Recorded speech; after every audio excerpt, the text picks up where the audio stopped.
ओम शांति। 14 फरवरी 2024 की साकार मुरली है।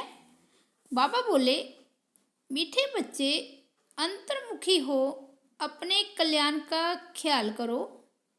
घूमने फिरने जाते हो तो एकांत में विचार सागर मंथन करो।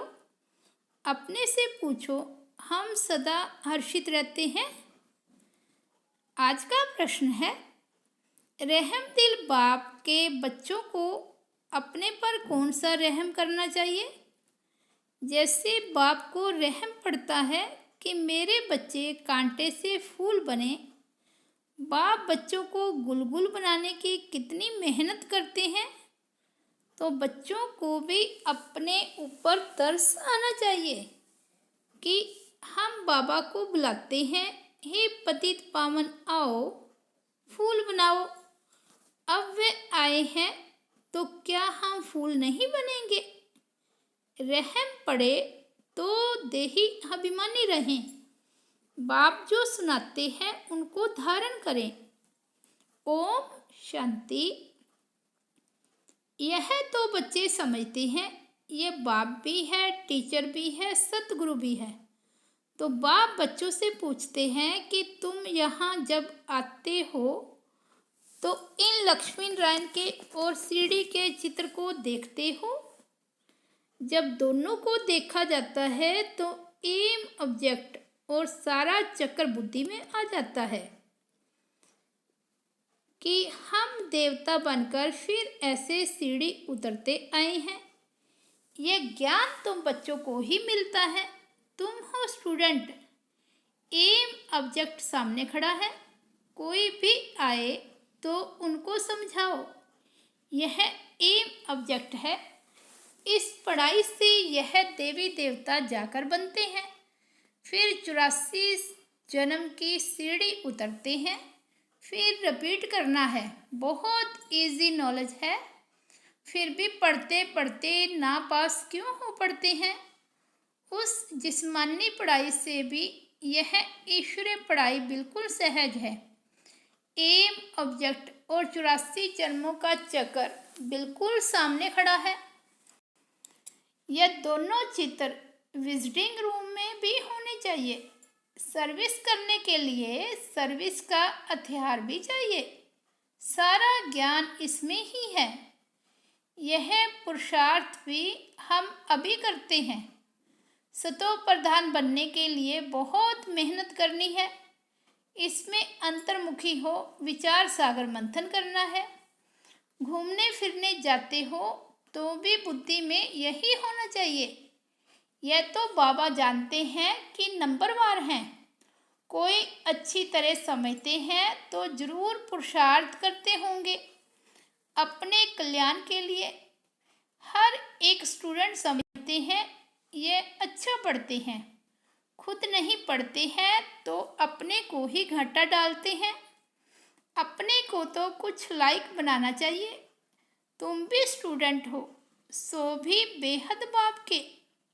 यह ब्रह्मा भी पढ़ते हैं। यह लक्ष्मी नारायण है मर्तबा, और सीढ़ी है 84 जन्मों के चक्र की। यह पहले नंबर का जन्म, यह लास्ट नंबर का जन्म। तुम देवता बनते हो। अंदर आने से ही सामने एम ऑब्जेक्ट और सीढ़ी पर समझाओ। रोज आकर इनके सामने बैठो तो समृद्धि आए। तुम्हारी बुद्धि में है कि बेहद का बाप हमको समझा रहे हैं। सारे चक्र का ज्ञान तुम्हारी बुद्धि में भरपूर है, तो कितना हर्षित रहना चाहिए। अपने से पूछना चाहिए कि हमारी वह अवस्था क्यों नहीं रहती। क्या कारण है जो हर्षित रहने में रोला पड़ता है। जो चित्र बनाते हैं उन्हों की बुद्धि में भी होगा कि यह हमारा भविष्य पद है, यह हमारी एम ऑब्जेक्ट है, और यह 84 का चक्र है। गायन भी है सहज राजयोग। सो तो बाबा रोज समझाते रहते हैं कि तुम बेहद बाप के बच्चे हो तो स्वर्ग का वर्षा जरूर लेना चाहिए, और सारे चक्र का भी राज समझाया है। तो ज़रूर वह याद करना पड़े। और फिर बातचीत करने के मैनर्स भी अच्छे चाहिए। चलन बहुत अच्छी चाहिए। चलते फिरते काम काज करते बुद्धि में सिर्फ यही रहे कि हम बाप के पास पढ़ने लिए आए हैं। यह ज्ञान ही तुमको साथ ले जाना है। पढ़ाई तो सहज है, परंतु अगर पूरी रीति नहीं पढ़ेंगे तो टीचर को ज़रूर यह ख्याल रहेगा कि अगर क्लास में बहुत डल बच्चे होंगे तो हमारा नाम बदनाम होगा, इजाफा नहीं मिलेगा, गवर्नमेंट कुछ नहीं देगी। यह भी स्कूल है ना, इसमें इजाफा आदि की बात नहीं, फिर भी पुरुषार्थ तो कराया जाता है ना। चलन को सुधारो, दैवी गुण धारण करो, करैक्टर अच्छे चाहिए। बाप तो तुम्हारे कल्याण के लिए आए हैं, परंतु बाप की श्रीमत पर चल नहीं सकते। श्रीमत कहें यहाँ आओ तो जाएंगे नहीं, कहेंगे यहाँ गर्मी है यहाँ ठंडी है। बाप को पहचानते नहीं कि कौन हमको कहते हैं। यह साधारण रथ ही बुद्धि में आता है, वह बाप बुद्धि में आता ही नहीं है। बड़े राजाओं का कितना सबको डर रहता है, बड़ी अथॉरिटी होती है। यहाँ तो बाप कहते हैं मैं गरीब निवाज हूँ, मुझ रचता और रचना के आदि मध्य अंत को कोई नहीं जानते हैं। कितने ढेर मनुष्य हैं, कैसी कैसी बातें करते हैं, क्या क्या बोलते हैं। भगवान क्या चीज़ होती है यह भी जानते नहीं। वंडर है ना। बाप कहते हैं मैं साधारण तन में आकर अपना और रचना के आदि मध्य अंत का परिचय देता हूँ। 84 की यह सीढ़ी कितनी क्लियर है। बाप कहते हैं मैंने तुमको यह बनाया था, अब फिर बना रहा हूँ। तुम पारस बुद्धि थे, फिर तुमको पत्थर बुद्धि किसने बनाया। आधा कल्प रावण राज्य में तुम गिरते ही आते हो। अब तुमको तमो प्रधान से सतो प्रधान जरूर बनना है। विवेक भी कहता है बाप है ही सत्य, वे जरूर सत्य ही बताएंगे। यह ब्रह्मा भी पढ़ते हैं, तुम भी पढ़ते हो। यह कहते हैं मैं भी स्टूडेंट हूँ, पढ़ाई पर अटेंशन देता हूँ। एक्यूरेट कर्मातीत अवस्था तो अभी बनी नहीं है। ऐसा कौन होगा जो इतना ऊंच पद पाने के लिए पढ़ाई पर ध्यान नहीं देगा। सब कहेंगे ऐसा पद तो जरूर पाना चाहिए। बाप के हम बच्चे हैं तो जरूर मालिक होने चाहिए। बाकी पढ़ाई में उतराई चढ़ाई तो होती ही है। अब तुमको एकदम ज्ञान का तंत्र मिला है। शुरू में तो पुराना ही ज्ञान था, धीरे धीरे तुम समझते ही आए हो। अभी समझते हैं ज्ञान तो सचमुच अभी हमको मिलता है। बाप भी कहते हैं आज मैं तुमको गुह्य गुह्य बातें सुनाता हूँ। फट से तो कोई जीवन मुक्ति पा नहीं सकता, सारा ज्ञान उठा नहीं सकता। पहले यह सीढ़ी का चित्र थोड़े ही था, अब समझते हैं बराबर हम ऐसे चक्कर लगाते हैं। हम ही सब दर्शन चक्रधारी हैं। बाबा ने हम आत्माओं को सारे चक्र का राज समझा दिया है। बाप कहते हैं तुम्हारा धर्म बहुत सुख देने वाला है। बाप ही आकर तुमको स्वर्ग का मालिक बनाते हैं। औरों को सुख का टाइम तो अभी आया है, औरों के सुख का टाइम तो अभी आया है, जबकि मौत सामने खड़ा है। ये एरोप्लेन बिजलियां आदि पहले नहीं थी, उनों के लिए तो अभी जैसे स्वर्ग है। कितने बड़े बड़े महल बनाते हैं, समझते हैं अभी तो हमको बहुत सुख है। लंदन में कितना जल्दी पहुंच जाते हैं, बस यही स्वर्ग समझते हैं। अब उन्हों को जब कोई समझाए कि स्वर्ग तो सतयुग को कहा जाता है, कलयुग को थोड़े ही स्वर्ग कहेंगे। नरक में शरीर छोड़ा तो जरूर पुनर्जन्म भी नरक में ही लेंगे। आगे तुम भी ये बातें नहीं समझते थे, अब समझते हो। रावण राज्य आता है तो हम गिरने लग जाते हैं, सब विकार आ जाते हैं। अभी तुमको सारा ज्ञान मिला है तो चलन आदि भी बहुत रायल होनी चाहिए। अभी तुम सतयुग से भी जास्ती वैल्यूएबल हो। बाप जो ज्ञान का सागर है वे सारा ज्ञान अभी देते हैं, और कोई भी मनुष्य ज्ञान और भक्ति को समझ ना सके, मिक्स कर दिया है।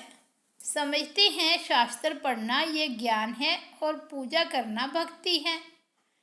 तो अब बाप गुलगुल बनाने के लिए कितनी मेहनत करते हैं। बच्चों को भी तरस आना चाहिए कि हम बाबा को बुलाते हैं, पतितों को आकर पावन बनाओ, फूल बनाओ। अब बाप आए हैं तो अपने पर भी रहम करना चाहिए। क्या हम ऐसे फूल नहीं बन सकते? अब तक हम बाबा के दिल तख्त पर क्यों नहीं चढ़े हैं? अटेंशन नहीं देते हैं। बाप कितना रहम दिल है, बाप को बुलाते ही हैं पति दुनिया में आकर पावन बनाओ। तो जैसे बाप को रहम पड़ता है ऐसे बच्चों को भी रहम पड़ना चाहिए, नहीं तो सतगुरु के निंदक ठोर ना पाए। यह तो किसको स्वप्न में भी नहीं होगा कि सतगुरु कौन है। लोग गुरुओं के लिए समझ लेते हैं कि कहाँ श्राप ना दे देवे, अकृपा ना हो जाए। बच्चा पैदा हुआ समझेंगे गुरु की कृपा हुई। यह है अल्पकाल के सुख की बात। बाप कहते हैं बच्चे अपने पर रहम करो, देही अभिमानी बनो तो धारणा भी होगी। सब कुछ आत्मा ही करती है। मैं भी आत्मा को पढ़ाता हूँ। अपने को आत्मा पक्का समझो और बाप को याद करो। बाप को याद ही नहीं करेंगे तो विक्रम विनाश कैसे होंगे। भक्ति मार्ग में भी याद करते हैं, हे भगवान रहम करो। बाप लिबरेटर भी है तो गाइड भी है, यह भी उनकी गुप्त महिमा है। बाप आकर सब बतलाते हैं कि भक्ति मार्ग में तुम याद करते हो, मैं आऊँगा तो जरूर अपने समय पर। ऐसे जब चाहूँ तब आऊँ यह नहीं, ड्रामा में जब नूद है तब आता हूँ। बाकी ऐसे ख्यालात भी कभी नहीं आते हैं। तुमको पढ़ाने वाला वह बाप है, यह भी उनसे पढ़ते हैं। वे तो कभी भी कोई खता भूल नहीं करते, किसको रंज नहीं करते। बाकी सब नंबरवार टीचर हैं। वह सच्चा बाप तुमको सत्य ही सिखलाते हैं। सच्चे के बच्चे भी सच्चे, फिर झूठे के बच्चे बनने से आधा कल्प झूठे बन पड़ते हैं। सच्चे बाप को ही भूल जाते हैं। पहले पहले तो समझाओ कि यह सतयुगी नई दुनिया है या पुरानी दुनिया है, तो मनुष्य समझे। यह प्रश्न बहुत अच्छा पूछते हैं। इस समय सभी में 5 विकार प्रवेश है, वहाँ 5 विकार होते नहीं। यह है तो बहुत सहज बात समझने की, परंतु जो खुद ही नहीं समझते तो वे प्रदर्शनी में क्या समझाएंगे। सर्विस के बदले डिस सर्विस करके आएंगे। बाहर में जाकर सर्विस करना मासी का घर नहीं है, बड़ी समझ चाहिए। बाबा हरेक की चलन से समझ जाते हैं। बाप तो बाप है, फिर तो बाप भी कहेंगे यही ड्रामा में था। कोई भी आता है तो ब्रह्मा कुमारी का समझाना ठीक है।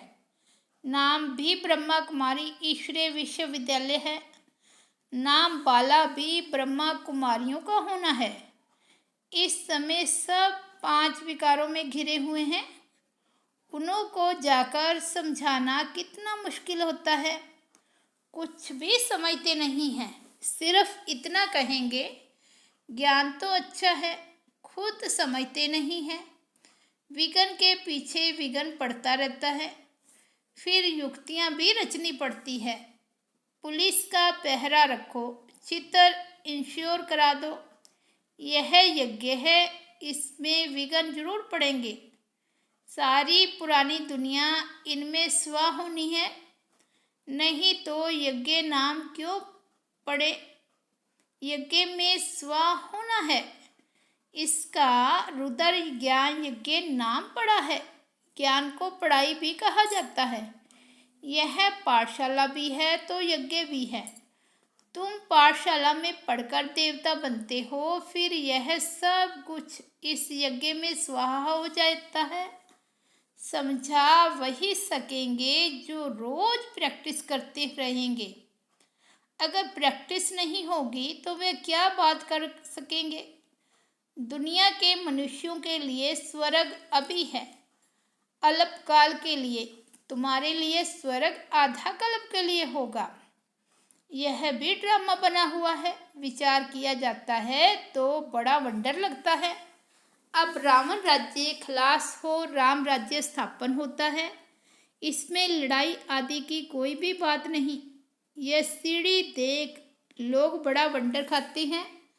तो बाप ने क्या क्या समझाया है। यह ब्रह्मा भी बाप से ही सीखा है, जो समझाते रहते हैं। बच्चियां भी समझाती हैं। जो बहुतों का कल्याण करते हैं उनको जरूर जास्ती फल मिलेगा। पढ़े हुए के आगे अनपढ़े जरूर भरी डोएंगे। बाप रोज रोज समझाते हैं, अपना कल्याण करो। इन चित्रों को सामने रखने से ही नशा चढ़ जाता है, इसलिए बाबा ने कमरे में यह चित्र रख दिए हैं। एम ऑब्जेक्ट कितनी सहज है। इसमें करैक्टर्स बहुत अच्छे चाहिए। दिल साफ तो मुराद हासिल हो सकती है। अच्छा, मीठे मीठे सिकिलते बच्चों प्रति माता पिता बाप दादा का याद प्यार और गुड मॉर्निंग। रूहानी बाप की रूहानी बच्चों को नमस्ते। हम रूहानी बच्चों की रूहानी बाप दादा को याद प्यार, गुड मॉर्निंग और नमस्ते। धारणा के लिए मुख्य सार फर्स्ट पॉइंट है, सदा स्मृति में रखना है कि हम बेहद बाप के स्टूडेंट हैं। भगवान हमें पढ़ाते हैं, इसलिए अच्छी तरह पढ़कर बाप का नाम बाला करना है। अपनी चलन बड़ी रॉयल रखनी है।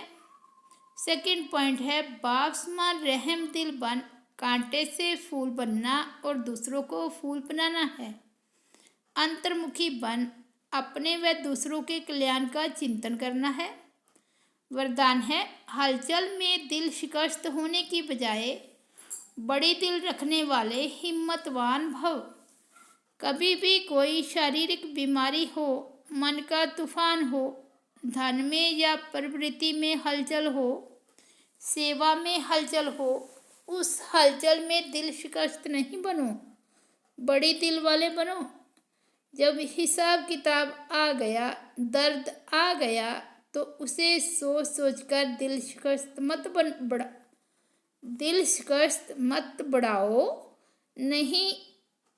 बढ़ाओ नहीं, हिम्मत वाले बनो।